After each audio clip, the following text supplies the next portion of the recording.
To fix the Apple logo blinking on your iPad due to a faulty charger, follow these steps. First, ensure you are using the original Apple charger or a high-quality third-party charger that is certified by Apple. If you are using a low-quality charger, it may be causing the issue.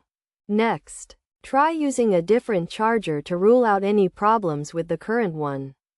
If the issue persists, reset your iPad by pressing and holding the sleep and wake buttons simultaneously for at least 10 seconds until the Apple logo appears.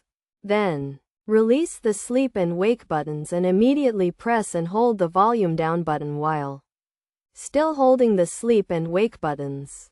Release the sleep and wake buttons but continue to hold the volume down button for another 5 seconds. If the issue is still not resolved, try restoring your iPad to its factory settings. To do this, connect your iPad to a computer and open iTunes. Select your device and click on the Summary tab. Then click Restore iPad. Follow the prompts to complete the restore process.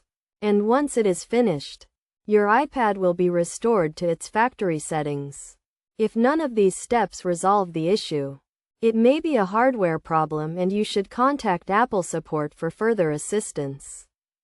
It is also important to note that using a faulty charger can cause damage to your iPad's battery and other internal components, so it is crucial to use a high-quality charger to avoid any potential damage. By following these steps, you should be able to fix the Apple logo blinking on your iPad caused by a faulty charger.